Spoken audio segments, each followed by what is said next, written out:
Thank you. Thank you, as always, to our studio audience, and thank you to our viewing audience at home. Welcome to another edition of the IB Film Show. I, as always, am your host, Mr. Shotwell, and I'm here today with 21st Century Derek and Francis Incorporated, who've just wrapped on their new film entitled 50/50, and we're going to talk to them a little bit about the film before we check it out together. Sitting immediately to my left today is the picture's editor, Derek Villalta.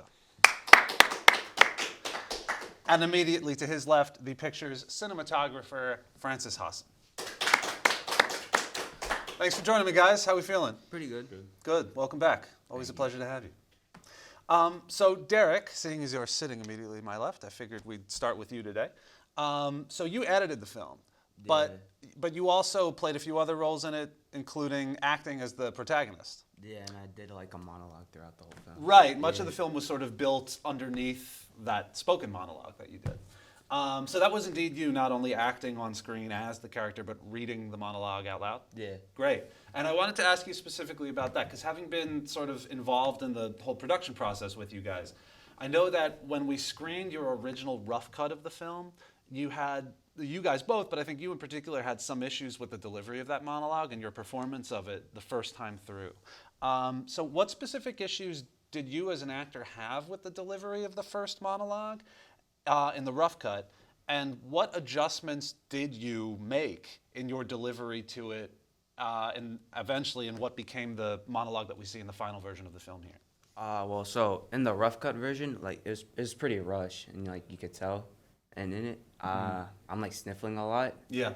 And then my voice is like super monotone. There's like no emotion in it at all. And like my character, like he's supposed to be like, he's kind of like in pain, like after like the actions he's done. You don't really like, you can't really feel that in like my delivery. I see. So like when I re-recorded it, I put emphasis like on some words and like try to make myself like sound like more like emotionally like distraught and like more like in pain.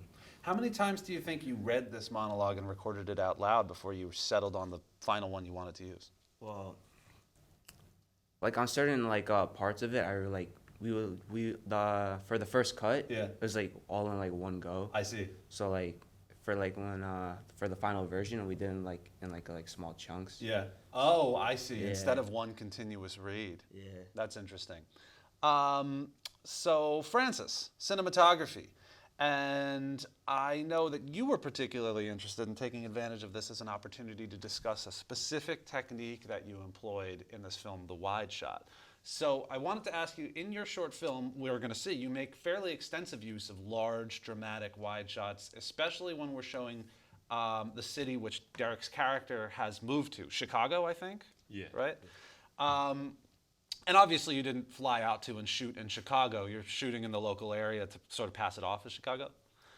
From where did you draw inspiration for this extensive use of wide shots when showing the city that Derek eventually arrives in later in the film? So my big inspirations for the movie in general and for these wide shots was the newer Batman film, which also happens to be a film noir.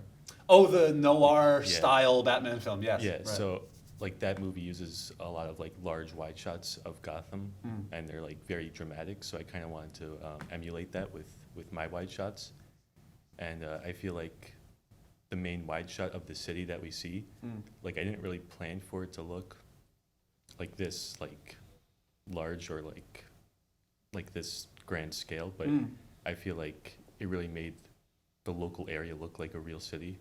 And also, I feel like the lighting, which wasn't really planned, ended up really like making the shot look much more dramatic, which helped out.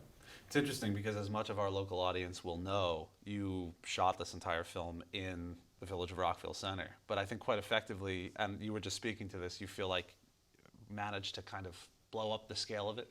Yeah. Yeah, I agree. All right, so before we check out the film, this will be the last film that both of you contribute to the library of IB film filmmaking before you wrap up high school and head off to college. So I wanted to give you guys a chance here to reflect on the type of filmmaker you would describe yourself as. What sort of filmmaker would you, at this stage of your career, describe yourself as? And how do you think that is reflected in the film we're about to watch? So I guess I think the importance of imagery, like I really like enjoy like doing that in my films, like having striking imagery. And I think like can like challenge like the viewer to have like what's the meaning behind it. So yeah. So like symbolic imagery. Yeah, Interesting. I think it's like pretty like important. in Well, movies. and you seem to be so drawn in your other filmmaking as well to the noir style, which Yeah. is such a visually distinct and specific type of imagery in cinema. Yeah. Yeah, that's an interesting connection. Francis. I feel like I like to use a lot of like visual techniques with my filmmaking. Like in this movie, I used a lot of like camera movements and wide shots, while also using like lots of close-ups. And I also feel like Derek, I'm also like really tied to the film noir genre. Like my favorite projects from last year and this year were in the genre of film noir, so I feel like my like I don't know, I feel like I'm more connected to that genre. Like moving Well, and it's forward. been so cool to see you guys build that connection to this genre over the last couple of years and become so much more used to working in it and sort of creating that distinctive visual style which defines it. How long did it take you guys to decide you were going to do a noir for this project? We kind of like decided on that like near the end. Like we were going to go with like a crime drama, and then we kind of like thought, what if we incorporate like a noir into this? And then we kind of just like fully committed to that and made like the entire story more noir-y. Great. Yeah, all right. Well, a contemporary neo-noir inspired in a lot of ways by the classics of the genre. The film is called 50/50. Should we check it out? All right. 21st Century Derek and Francis Productions, 50/50. We hope you guys enjoy.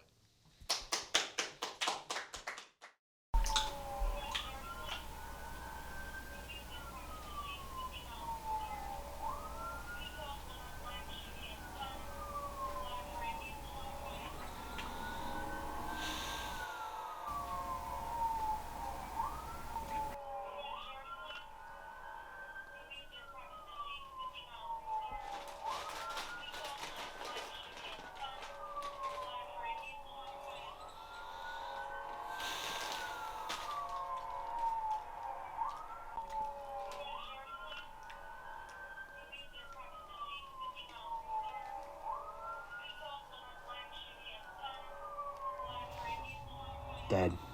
He was shot dead on February 27th. This exact day 10 years ago. That was the moment I lost it all. My family, my career, and myself. We were undercover doing an investigation on Joseph Blanco, the most powerful man in the city. The same man who had been paying me off for years. See you next one, Dad. Jose, you dropped something. I know this isn't like I should have known. Since you cut the investigation short, they're paying you off, aren't they?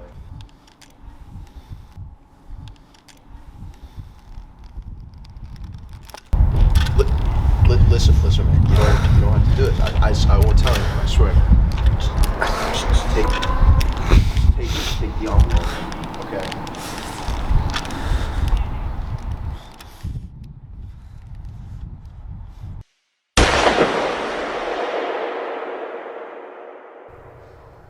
I lost a part of myself in this moment. Seeing my best friend, an innocent man's lifeless body collapse by my hand. I was an impulsive fool, acting out of nothing but fear and greed. I know that it could have all been different had I not killed Frank that night. I didn't have to shoot him. I could have reasoned with him, made amends. I was wrong to think I was too far gone. I could have escaped the grasp of the mob with Frank's help. He would have wanted to help me, believed that I was in trouble with them when I was really just enjoying the extra cash. But I was greedy and in over my head. There's no way I could cover up my partner's death in time. So I ran, leaving my newborn daughter and wife alone. I started a new life in Chicago as a television salesman, thinking I'd live out my days hiding in the crowds of insignificant people that made up this city. But like a moth to a flame, I sought out new mates to make some dough. My non-existent morals and the seedy neighborhood I was in made this all too easy. Before I knew it, I was in a game, pulling off the biggest and riskiest heist. It was like stealing candy from a baby, and I got good at it. I had a good thing going, and the only thing that could have ruined it was my relentless need for more. In an act of stupidity, I killed Don Jazz, head of the wealthiest, most powerful crime family in Chicago. I had every thug in the streets chasing me. My only hope was to run yet again, which is how I ended up in this dump here, where I've been rotting away for the past 6 months. From the second I pulled the trigger, I'd instantly lost the morals that let me think of myself as a human being, which were already being stripped away from every payment I accepted from crooks running the city. All the money, fame, the power I gained from turning a blind eye left my life in ruins. I won't be long before they find me. I probably only have a couple of hours left. If only I could redo everything, could have all been better. Me and Frank could have put an end to the corruption and filth holding the city hostage. I could have used my connections with the gangs and dealers for something good. Might have given my life some purpose. It wasn't too late to turn a new leaf before I killed Frank. I could have saved myself and those around me. I could have seen my daughter grow up, been there for my family, live a decent life. I still remember my daughter's name, the sound of her voice. What it'd be like to wake up in the morning and know that you have something to live for. The money meant nothing to me. And at some point I realized it would never fill the void that my family did. Could only imagine all the conversations I still have with my wife, our plans of leaving the city, moving to the suburbs. I wouldn't have turned to a life of crime in the urban hellscape of Chicago. All the people I killed would still be alive. I could have kept my career, made something of myself. I wouldn't be around for anyone. I wouldn't have to pray that people aren't waiting for me outside my door to shoot and kill me. I might not be the sloppy, disheveled mess of a man that I am today. I always liked taking chances. One of the reasons I got involved with the gangs when I was in the force. I'd like to think that I was unlucky with every decision I made, that I was simply left to chance, and I didn't choose right that time. But I kept believing that I chose right the next time. I just hope that this time, I'd finally choose right.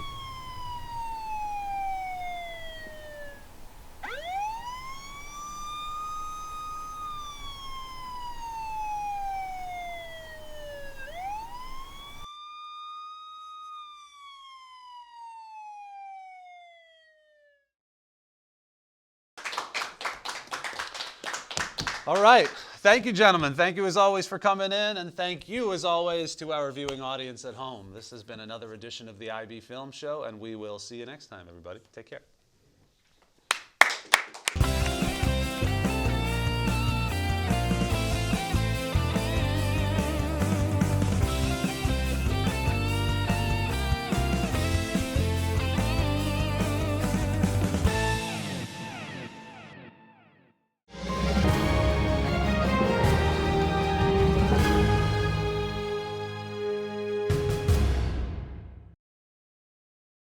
I, as always, am your host, Mr. Shotwell, and I'm here today with, thank you, Derek.